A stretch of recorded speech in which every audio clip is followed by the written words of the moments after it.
Disclaimer: the following program features language not suitable for all audiences, and the expressed opinions found within this program are a reflection of those who feature on the PopCulture Effect podcast. Welcome to the PopCulture Effect.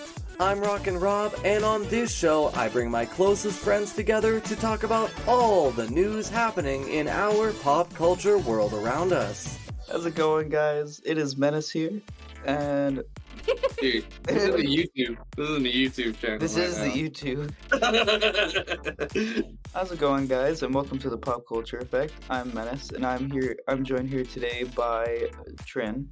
Gemini. Hello. And Subset. Heyo. And Now, you called fire Dave. It's fine, I don't care. I got distracted for a split second. Now, just when you think I've gotten a little bit of a rest from going over gaming announcements, Nintendo Direct came out and decided, hey, we're gonna have a partner showcase and an indie world. So now there are plenty of other game announcements, unlike the Gamescom announcements, which you will hear later on in this episode. But there are a few announcements I want to discuss, plus a few honorable mentions, but nowhere near as much as the Gamescom section later on in the episode. And just as a quick side note for both the Nintendo Direct and Gamescom, and I will mention this later on in that section as well, there are way too many games that have come out and that have been announced that would just force me to be listing them off like a crazy person. So as I have said and will say, I will only be talking about the ones I will be interested in. There are plenty more announcements to be viewed and looked into from both the Nintendo Direct and Gamescom. But the games I would like to talk about from the Nintendo Direct are Tetris Forever, which is a collection of all versions of Tetris, all the way from the original to present day, with it including a Tetris Time Warp mode, which is a way to alternate mid-game between gameplay styles and art styles. Next up is Star Overdrive, an action-adventure exploration game where you ride and combat with a hoverboard through different beautiful set pieces and landscapes, fighting different beasts. Now this looks breathtaking, and I could just imagine this being my new Amazing Spider-Man 2, where I just take 5 to 10 minutes and just go through and just explore and just have a fun time whenever I need to. Next up is SpongeBob SquarePants: The Patrick Star Game. This is a physics-based sandbox title where you can explore Bikini Bottom to your heart's content and also interact with some very notable characters. This kind of just looks to be a whole bunch of fun, and in the same vein as Goat Simulator. Now, the final announcement I want to discuss is the final announcement that was shown off during the Nintendo Direct, and that's Rune Factory Guardians of Azuma. This is a life simulation action role-playing game that looks to have a very interesting art style and very interesting gameplay mechanics. And also the monsters and the boss fights just look really interesting and really cool. Finally, I'd like to include a section with the Indie World honorable mentions. We've got Neva, a gorgeous 2D side-scrolling game. We got Moth Cubit, which is a cutesy RPG. We got Morsels, which is a very off-setting top-down roguelike.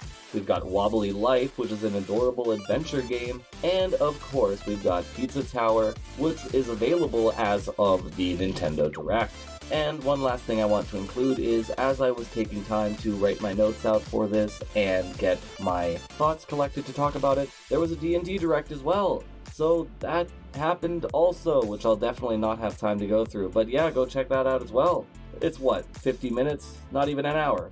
You anime streamers and gameplay streamers can definitely get through that without a problem. But that's just everything I wanted to talk about from the Nintendo Direct Partner Showcase and Indie World. And now it is time for me to send it back to my friends to discuss Batman: Caped Crusader. Moving on from life simulation games, I would like to hear about... I'm gonna redo that. Batman. Yeah, I'm gonna redo that.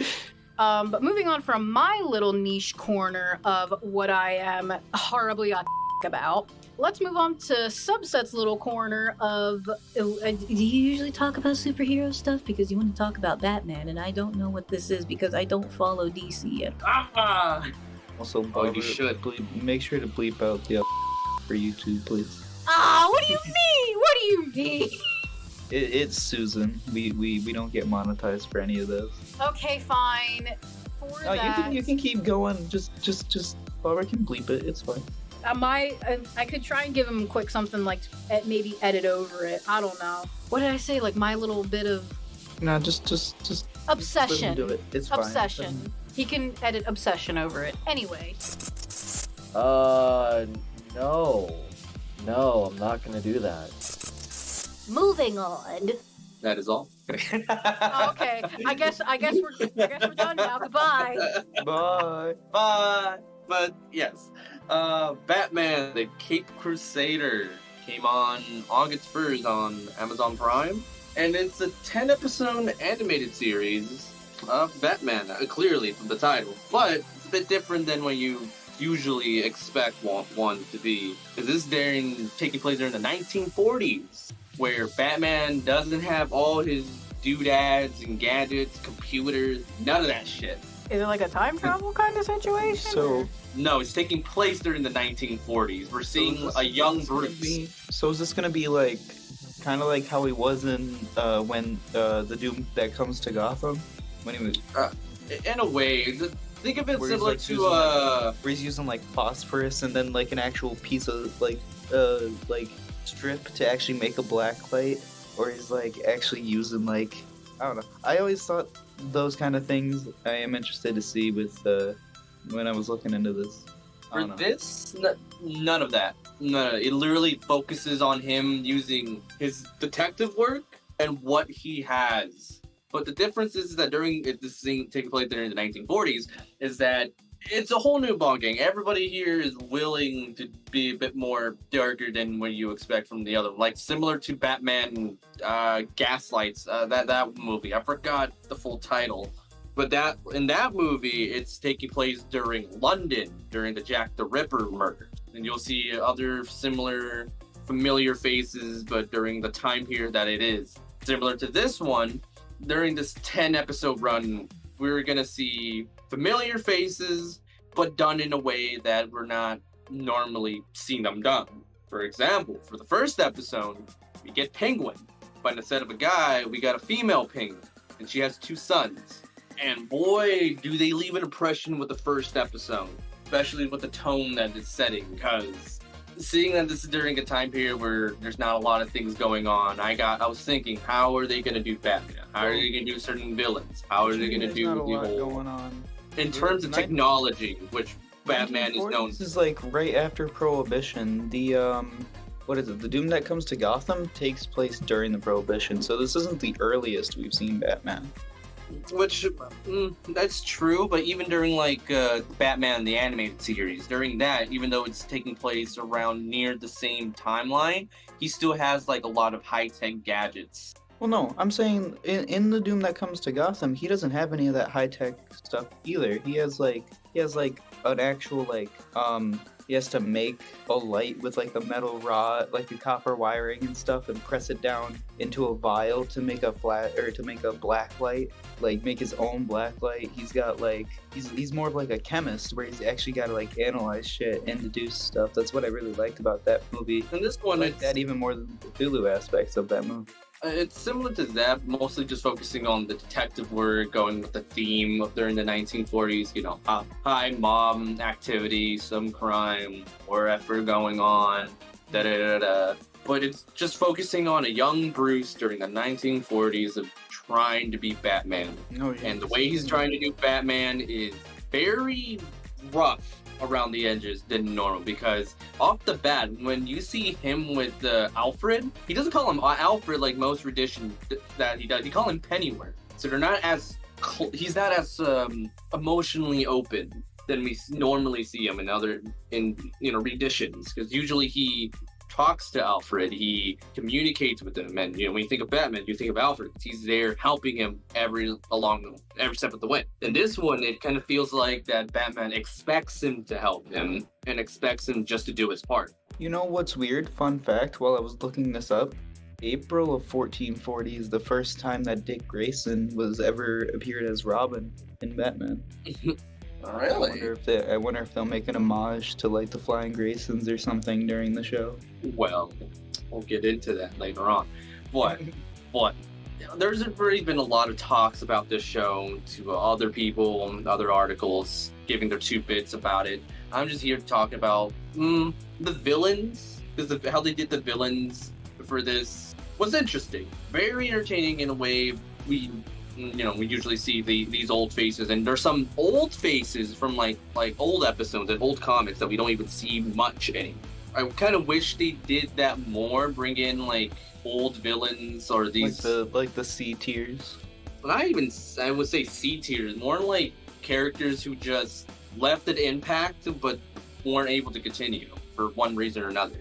For example, in one episode, they were going up against a ghost, like a literal ghost. So this show is tacking on a little bit of the paranormal, because Batman does deal with paranormal entities, and we see him how he's able to adapt to that, because in this one he's skeptical. He's a skeptic, as he's normally is. He's always skeptical. Yeah, but Batman never is skeptical enough. Like, nah, there's no such thing as like ghosts. All that's I just guess that depends.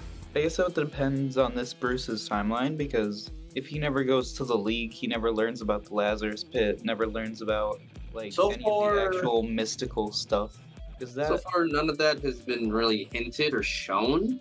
Okay, because the League of for most Bruces, the League of Assassins, or whatever you want to call them in whatever universe, that was Bruce's first like intro into the mystic arts.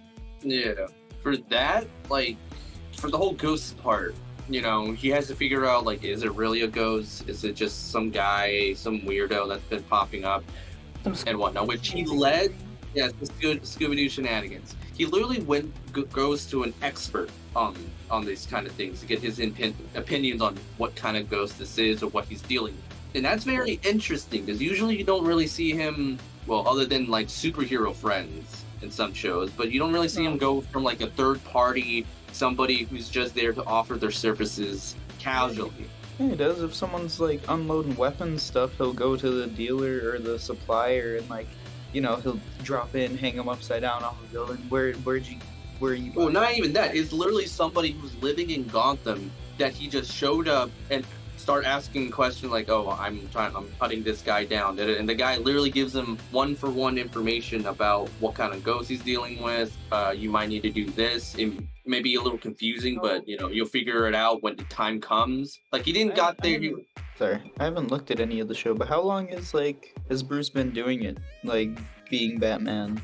It doesn't really give you a timeline. He's just been around for a little bit, but he's just a recent commodity within Gotham. So I'm taking it maybe year 1, year 2, maybe like legit his first years, like when he's first started out. Because some people didn't believe, oh, he's real and whatnot. Even Penguin thought like, oh shit, the first time she saw Batman, like, oh, so there really is a Batman here. So it's still fresh. He's still a young Bruce, young Batman, learning the ropes and learning how he will fit his role as Batman within Gotham. Which, speaking of that, after like the second episode, the effects of his presence starts taking effect. Because in the third episode, that leads to a certain Selena Kyle to be inspired to become Catwoman, because she sees this guy, Batman in particular, doing all this, so she feels inspired to be a cat burglar. She's wearing her whole motif and whatnot, do her crime spree, along with how Batman, his presence just popping up has affected with other villains just popping up, which it's just a lot in my opinion after the first watch around, because you're just sitting there digesting everything, and like during this timeline, at least during this era, everything's a bit more dread, a little bit more dreadful, for the regular people. Most of the officials around Gotham are like obviously in somebody's back pocket and whatnot. For example, Harvey Dent, which the way they slowly teased Harvey's whole character throughout the show was a really nice build-up, because you see him at first and then you have to watch the whole show to see how he grows slightly and how he became Two-Face. Oh, so you actually get to see like his descent? Yeah, you actively see it, because in this one, like in some timelines or some editions, he's running for mayor, right? He's doing this whole campaign. He's a bit of a dick He's a bit of a douche in this, like full on, like Well, oh, he's always known to be cocky. yeah. But in this one, he's a straight up dick. Like he's only doing certain cases for his campaign to make it look good as a mayor, which he doesn't really care about certain people on a personal level. He's just trying to get his position. He's connected to the mob, like the whole shebang with him. Like I could talk a lot about the show, but I just want to talk about certain villains and certain points throughout the show that I noticed on the first 2 watches going through it. The first watch was just digesting every little nitpick because the way they went about things is nice and refreshing, especially for a show like this after a while, especially for an animated solo show like this, which I was looking deeper into like with other articles or other people talking about it. I need to fact check it because apparently Warner Brothers just sold the rights away, which is unfortunate because this was honestly a really good IP just to have and to keep on going. It does seem interesting to see like a less tech Batman and like he's more meaner in this one as well. Like as long as he reaches the end goal for being the role of Batman, he doesn't care.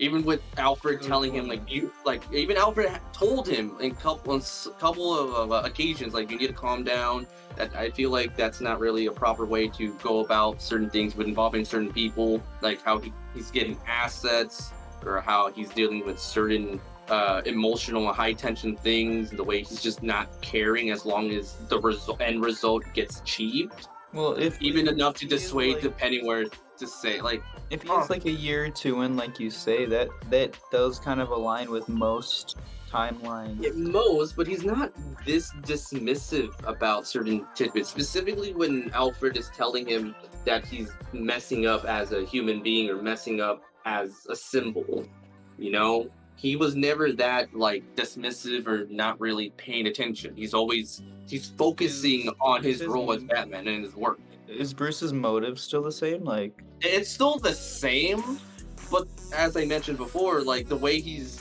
pushing it as like legit, as long as he does the thing, gets the bad guy, and gets the case said and done, he doesn't care what happens, like how people feels or how he feels. Which after like the first episode, which funny enough is that Batman and Alfred, specifically Batman, admits that he failed in this case because while dealing with Penguin and getting her off the board, he unknowingly allowed another mob, by Thorn, that's his last name, to just have a complete grasp of monopoly of ground and weapons after she got arrested. And he admits that he admits that it was a mistake. He rushed into it and just after he did that, now the one mob that he wanted to deal with is just even more difficult to get to. And I felt like that led a bit of a lasting impression on him with the other cases that he was doing. But getting a little on sidetrack because we're talking more about Batman himself, I just want to talk about specifically, I think three villains, three episodes. Clayface made an appearance, but the way they decided to do Clayface's whole, he's Clayface, was great. Honestly, one of my favorite episodes within this 10 episode series. Just the way they decided to do the whole storyline for Clayface. Because at first, I can probably put like little pinpoints here and there, like little hints about certain information that if you read about Clayface. Like, how would they do some of the meta characters with it being 1940, where it's like meta's still a thing? With Clayface specifically, it was a procedure. With the doctor because he wanted to fix his face because he had a face of like a villain. He wanted to be more of a hero, a protagonist, stuff like that. And then he got obsessed with a girl, an actress he worked with a lot. He got obsessed with her, which led down to a big rabbit hole in the mystery trying to figuring out spoilers of who he is, with one detective going around on this case and Batman being on this case. He literally just, the procedure he did made his face, he's able to mold it like himself. Like he can just mold himself into anybody he wants. But again, just like Clayface, sometimes it droops, sometimes there's some ball back or there's some issues. But either way, he reverts to this grotesque-looking human being. But with him, he needs like a bit more setup and a little bit more time to really mold. He can't just do it like right there. Yeah. And he doesn't like insane like morph his arms or legs to do a big punch or do big leaps. Hammers and stuff. Yeah, none of that. He literally relies on like weapons, like knives, like as he was going on a murder spree, a murder mystery, you know, make sure he removes himself off the board and whatnot. It's actually really cool and interesting to think about. Like the way they did Clayface, removing his big thing, his abilities, able to shapeshift and morph his appearance and his body. The only thing he can really do is just shape his body and face when enough time. Mm-hmm. Instead of just doing right there and then. Him being more of a slasher, like a serial killer, than like an outright, oh, I'm gonna go out there and do all this. Another notable one is, obviously when you talk about Batman, you can't talk about him without talking about a certain clown, Harley Quinn. Harley Quinn makes an appearance as Arlene Quinzel as a therapist in previous episodes. Starting on the third episode, you see her being her. She still has a bit of a quirky attitude, a bit peppy as you normally see as, you know, the good old doctor as a therapist. But the way they decided to do her whole transformation, she didn't need the Joker. Just letting you know, big thing. The Joker wasn't part of her transition being Harley Quinn. That alone interests me when I heard about it the first time. And when I actually saw it for the first time, Chief Kiss, it's good. Literally proceeds to change. Like, her outfit is similar to, you know, the animated series, the whole jester look and whatnot, but a bit more focusing on that said time period of being a court jester or, you know, a Harley Quinn. She uses her position as a therapist, targeting particularly the rich. She targeted the most selfish, the greediest rich person within Gotham, kidnaps them, and proceeds to psychologically tear them down using their greatest fear or their greatest desire or whatever. That basically was the tipping point for their whole personality, and literally reverts them to being that specific issue within their psyche, to a point where they listen to her as like a savior, without question. They're literally psychologically broken to a point they don't even recognize themselves sometimes, or at all. Wait, does Ivy show up? No, not yet. I haven't found anything about season 2, how the show ended. There was some idea of more, right? Especially with at least the Harley Quinn story after everything and how tough she is. Mm-hmm. Other than that tidbit, and how Harley Quinn, before I continue off her, like in this one, she means business. Like honestly, she means business. She has a goal, a justified one, but similar to how Poison Ivy does things, it's very morally questionable. But seeing that she had her own goals, her own things, and whatnot, away from like the Joker's influence, she's literally made herself her own villain without needing like his catalyst to start it all, like what we usually see it. It's gonna be weird. It's gonna be different to see, you know, her as her own villain instead, because like we know about like afterwards when she gets away from the Joker, when she actually does become herself, but like how more dangerous could she be if she, from the beginning, she just wanted to be a villain? Like, from what I've seen, for the time she had doing her thing and turning these businessmen and rich people to her puppets, basically making them donate their whole fortunes to charity or whatnot. Like, this is just her starting out. Like, she was going bat to bat, you know. Talk about girl bossum. Like, without needing the Joker to influence her decisions, she's already know what she wants, what she's doing, and she's dead set on it. And I highly doubt they're going to do anything romantically in this storyline, due to the fact there was a plot line where she was interested in a female detective, the one that was on the Clayface case.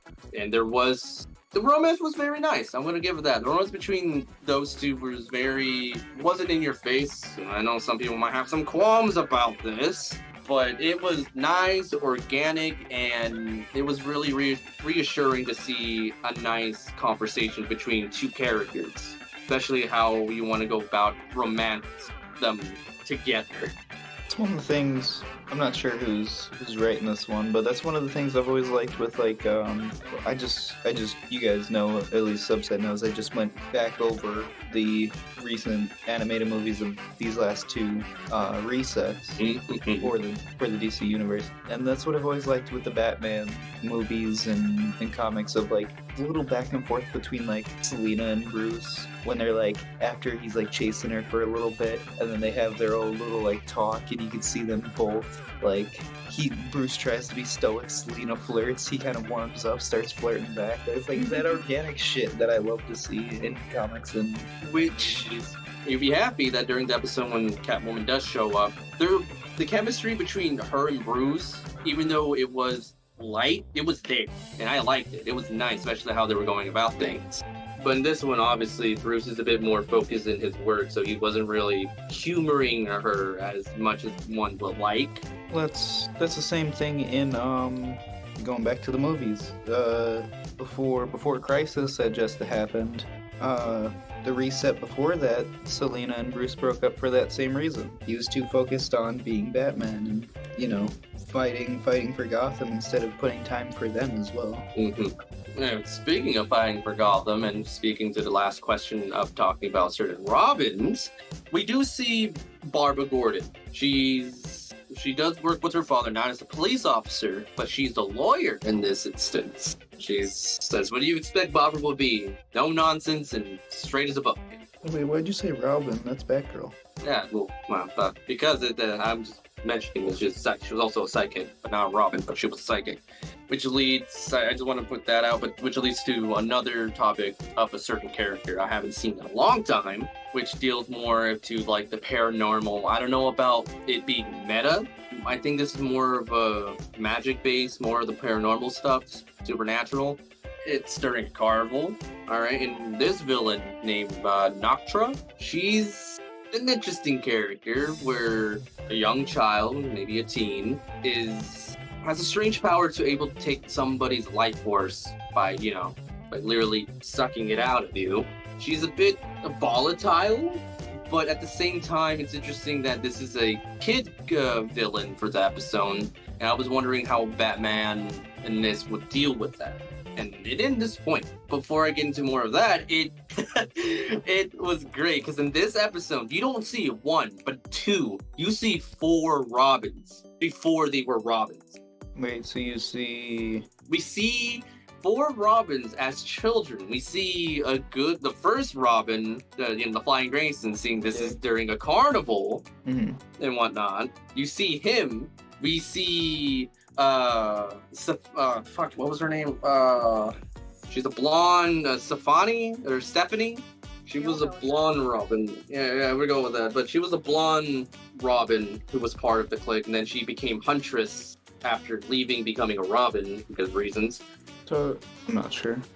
She's part of an orphanage. The Tim isn't part of it. But we also see Jason. No, not Jason. A lesser known Robin, Cassie. Okay. There's only been one female Robin, that's Carrie Kelly. This one, well, you didn't even remember. There was a bit more Robin, but for Stephanie, she was a special case because she wasn't a Robin for long. Because with the comics, when she's evolved, is a bit questionable. I blame the writers because Batman legit told her she wasn't cut out. Stephanie Brown, thank you. She's the daughter of Clue Master. In this one, there was no head. She was just an orphan in this orphanage. And unfortunately, she was one of the victims in this case. She didn't die, but she was a victim. Along with Cassie, which is a lesser-known Robin, only been in a few things. Have you ever watched the Dark Knight Returns, where Batman's old and whatnot, is in future Gotham? I was gonna say that's Carrie Kelly, who's the Carrie Kelly. Yeah. I'm not probably up her name. Sorry, folks. Hey, my notes aren't really that well together. Carrie Kelly's the one in the future when Bruce is old and stuff like that. Stephanie's the one who had an on-again, off-again relationship with Tim. And the other female, Robin, is Helena Wayne, who's the daughter of Bruce and Selena. And she later became Huntress. Also, And of course, there's the boys, Dick, Jason, Tim, and Damien. yeah. Looks like somebody forgot about Duke Thomas, or as some know him as, the Signal. But genuinely, there's so many people that have donned a bat suit. I'm pretty sure even Commissioner Gordon put one on. You'd think Batman would run some kind of orphanage or something at this point. Look at my notes. Can't find that, so we're just gonna move on. Just gonna talk like 2 more points. We'll call it there. For Noctura, she's the way that they decided to do that storyline, how Bruce is trying to figure out what's going on, because at first it was children going missing because she was taking them to drain them completely, was a bit sadistic, accidentally killed her brother and whatnot. Everything came ahead where she was trying to get Carrie as her next victim and whatnot. After a bit of a tussle with her, Batman shows up, gave her, instead of like actively fighting with her, which was something I expected because she was dead set on doing what she wanted. She didn't really care if she was killing children or draining them and whatnot, just to stay strong. After hearing that she inadvertently killed her brother, she started to collapse, believing like, oh, he'll be fine, he'll forgive me afterwards. Now knowing there's no afterwards, that's it. She has to live what she has to do. Instead of, doing justice, what we usually do with somebody who's trying to hurt children and whatnot, bop them. Instead, he did it, especially after, because Batman was told by the brother that sunrise was coming. She shouldn't be out there or she'll be gone forever. When she was having her meltdown, the sun was coming up and she started to burn. So what I was thinking, maybe she is sensitive to sunlight, or due to whatever's wrong with her, she can't be in sunlight. So instead of just leaving her there just to burn up, he picked her up and covered her with like his cape and proceeds to walk towards the carnival. And it was nice. You get this nice shot of him walking towards the carnival. Carrie was running right behind him because she was, she was still mid. She had a bit of a attitude due to, almost getting drained of her life force. But, she proceeds to follow Batman, and before the scene cuts, you can see her gently grab onto what's left over hanging off of him of his cape, as a child would, and following somebody they trust, either grab a pant leg or shirt and whatnot. And it was just a nice time of seeing Batman showing his kinder side, specifically with like children. And you can slowly see him shifting his attitude and his whole perspective on things, how he's going to handle stuff. And the last tidbit is, Harvey Dent, his downfall. Because usually, when you do Harvey Dent, you usually just get him, somehow his face gets burned, right? And then he gets pissed off because things got stolen from him. And then goes on to his own version of justice, or his own version of doing right for him. This one delves into like the time after him getting burned, being alienated, him losing his chance of being mayor or whatever, his chance of being his big shot after his face being burned. It leads to him having anger spurts, going out in small bits of rage of anything. If he's getting agitated enough, or if people are staring, or he's making backhanded comments, and you can slowly see him slip and slip and slip to a point where he gets to a point where he doesn't even recognize himself. He loses himself, which in essence becoming a split personality, which in some cases, or if I remember, either in the original or another edition that was popular, that was the case for Two-Face. He had split personality, had prone to anger problems due to how he looked. So not only was he losing the battle mentally... Before he looked like that, Harvey had split personality disorder. In this one, he was a regular Joe until the accident, which I've seen done before. It was either before the accident or after the accident that he got like a split personality, or he was suffering from split personality. And this one was after getting burned, being a recluse. And unfortunately, Batman did had a bit of a hand in him becoming Two-Face after taking him out in public. And then afterwards trying to figure out who did that to him, because that's all he did to get him out, because he was Bruce Wayne. In this one, Bruce Wayne and Harvey Dent had a friendship, like, oh, they were buds, right? Which, that's not too uncommon. But the way he decided to be Bruce in this was forcing him out into a restaurant with a bunch of people that he was familiar with, but he wasn't himself ready to be out in public and handle that. Mm-hmm.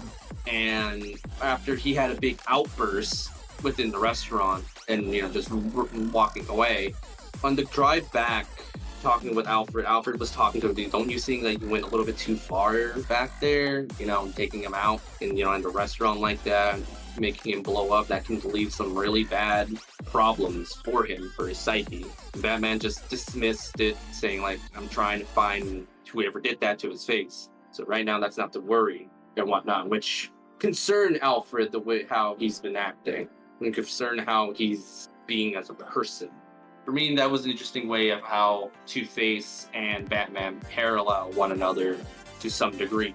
There's some form of placate of justice, or some sense of living two identities, and being Bruce and being Batman, and Two-Face suffering from his personality disorder, which leads to like the end where Batman seeing the whole after the whole incident with Harvey Dent. You can see him opening up a little bit, but he's struggling still. But he's on a track where he's willing to actually take in information and actually have the potential of opening up a little. Get this nice scene of him on the rooftop before it ends and whatnot. Thunder going in the back, and that's it. Overall, the show, with its tone, with its direction, it's great. It was nice. But I do hope that we see more of this, because it's honestly a good show, especially if you're just starting anew for Batman. Now I really need to know, like, everything else is just straight Batman story, as you would if you're watching, like, Batman, the animated series. Overall, I gave it an 8 out of 10. The only reason why I couldn't get higher because it wasn't longer. The episodes weren't longer. That's it. Yeah, that's pretty much it about Batman, the Caped Crusader. And I hope you guys have a chance to go watch it. Honestly, it's a quick binge, a quick enjoyable binge just to do. And sometimes you might be a little disappointed that it's already over after you do finish it. That's the worst feeling when it's over. So fingers crossed for season 2. But until then, enjoy what we got. But other than that, that's pretty much everything I got for that topic. You guys any questions? Anything you'd like to add on? Nope. All right, it's got a no and a no. All right, it's gonna be great for the recording. Yes. Certainly is a week chock full of gaming news. We had the Nintendo Direct I spoke on at the top of this episode, and now I get to go over the 2024 Gamescom highlights. This is an event that went across August 21st and 25th. I was going to talk about this last week, but I did want to let the whole event take place, so that way I could cover the games I wanted to cover. Now, there is a lot to go over, from multiple hours worth of gameplay trailers to just a whole bunch of demo footage and other reveals and talking points and other attractions at Gamescom, and I will be including all of the links to the event as a whole as I could find them in the description of the YouTube version of this episode. Now, what I'll be covering in this short bit will unfortunately not include the award show that happened on day 3 alongside the Xbox. So now the only thing I will not be covering is the award show that happened on day 3, because 1, I'd much rather talk about the gaming announcements that have come out, and 2, I'm mentally preparing myself for the Game Awards that are coming up in December. That is my Mount Everest, and I shall conquer it again! But on the plus side, I will be including the awards show link along with all the other ones, as I said, in the YouTube version. Now, basically, I just want to go over all the announcements that I saw over the course of Gamescom that I am incredibly excited to see realized, regardless of console or publisher. I am a gamer to my very core, so seeing all these live stream archives full of just a whole heck of a lot of gameplay is just getting me excited. Now, the first talking point I want to cover is Secret Level. This is a new anthology series produced by Amazon and Blur Studios, and will host 15 episodes bringing 15 different video game franchises into the streaming televised world. This includes Warhammer, Dungeons & Dragons, The Outer Worlds 2, Pac-Man, Mega Man, Spelunky, Sifu, and so many more. I personally look forward to the ones I mentioned, especially Sifu and Mega Man, as I would love to see how they adapt these series. Now, heading into gaming news, we got Begone Beast. This is a 4-player co-op dungeon crawler with a really cute character design, which is compared to a very creepy hotel atmosphere. You have to use an energy-based weapon that spawns from your flashlight to fight off these hand-looking creatures. This looks really interesting and has a really disturbing vibe with how they portray the monsters. And this is set for early access on February 2025. Next up is Nico Dorico The Magical World, a 2D 3D hybrid platformer that just has a beautiful art style. This mixes elements from Crash Bandicoot and the Donkey Kong Country series, and it's set to come out in October. We've got King of Meat, which is a 4-player dungeon creator game show where it's kinda like Death Run, but way more expansive with active traps, enemy encounters, and a lot more. Now, Squid Game is actually going to be creating a video game through Netflix Game, which is them creating a Squid Game game. And the final game I'd like to cover is the first Berserker, Kazan. This looks to be an insane mix of Dante's Inferno and God of War, and I am just incredibly excited for it. Now, there were just so many game announcements and talking points that I obviously will not be able to cover them all, so now going forward I will be talking about the honorable mentions of the games that I appreciated and liked but still didn't have time to cover. Those are Mountain Climber Sim Karen. I know I'm gonna butcher this pronunciation, but the first one up is a mountain climber sim named Karen. Next up, we got the FPS haunted VR horror game Ayla. We got an action RPG in Tribe 9. Borderlands 4 got their reveal for 2025. Dying Light the Beast got announced. Black Myth Wukong was also shown off. Linked Banner of the Spark is looking really interesting, and we got Dune Awakening, and obviously this looks just crazy with a giant sand-based planet. We got Mecha Break, which is a mech suit team-based shooter, and I am so glad we finally have another one of those. We got Batman Arkham Shadow, which is a weird VR game. I mean, I kinda really vibed with the ending of Arkham Knight, so I don't know how I feel about this, but it got shown off. We got Herdling, which, if you want to herd some sheep, there you go. We got Indiana Jones and the Great Circle, which I am very excited that we get a Tomb Raider-esque Indiana Jones game. And the last one shown off is Wu Shang Fallen Feathers. Now, that was a cacophony of gaming updates, news, and briefings, especially combined with the Nintendo Direct that I spoke on earlier. That's all I have to talk about for this week, and now it is time for me to send it back to my friends to end this week's episode. And that seems to wrap up all the topics for today. Thanks for watching, and I hope you guys have a wonderful time. Like, subscribe, and please tune in on the other entertainment on CJSW. CJSW. And thanks for my lovely friends to joining me on today. Trin. Hello. Goodbye. Pleasure as always. What the do I say? All right, we're keeping that in. A pleasure as always. Menace. Oh yeah, always fun. And me, Subset, the best one. Heyo! Obviously, I'm the best one. Totally didn't mess up like 4 other times. But that wraps everything up today. I hope you guys tune in the next time. Goodbye. Bye-bye. Heyo! Oh god, this is the downside of having dual monitors set up. There it is. Okay.